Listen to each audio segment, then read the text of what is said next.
कहत रहली संगही जिए के बा। कहत रहली संगही जिए के बा।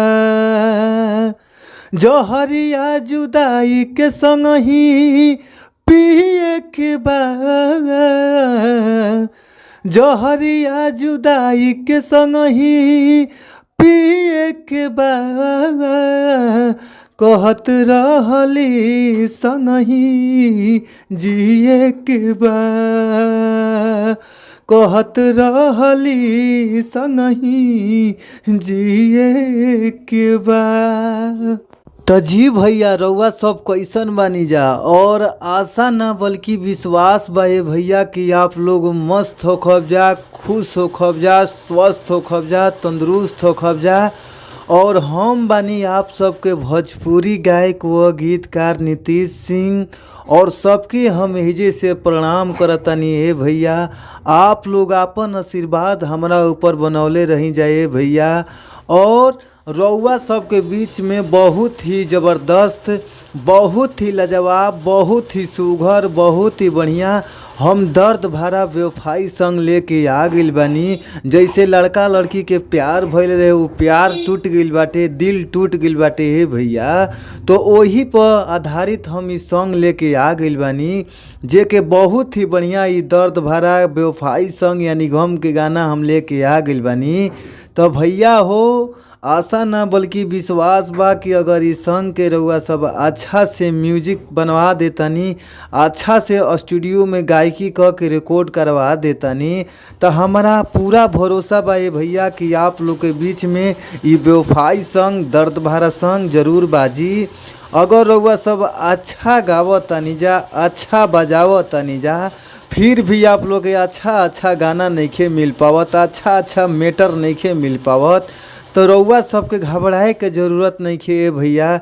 अच्छा मैटर पावे खातिर हमारी यूट्यूब चैनल के सब्सक्राइब कर लीजा। जौना यूट्यूब चैनल के नाम बाटे भोजपुरी संगीत लिरिक्स। तो आप लोग हमारी चैनल के सब्सक्राइब करके घंटी के बेल आइकन जरूर दबा लीजिए भैया।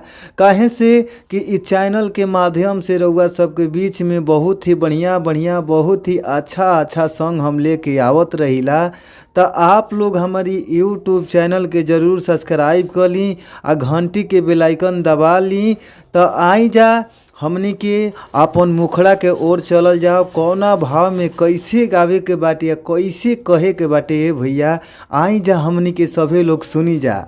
कहे के भाव बाटे, कहत रहली संगही जिए के बा। कहत रहली संगही जिए के बा। जहरिया जुदाई के आ संगही पिए के बा। जहरिया जुदाई के संगही पिए के बा। कहत रहली संगही जिए के बा। कहत रहली संगही जिए के बा। तो भैया हो अगर ये मैटर हुआ सबके अच्छा लगता, मस्त लगता, तो फुल सॉन्ग लेवे खातिर हमारी स्क्रीन पर नंबर बाटे। और नंबर हमार नोट कर लीजा। नंबर हमार बाटे 98-350-77-203। एक बार और नंबर नोट कर ली 98-350-77-203। तो भैया फुल सॉन्ग लेवे खातिर नंबर पर संपर्क करी जा। आप लोग के बहुत ही कम से कम चार्ज में सॉन्ग मिल जाइए भैया।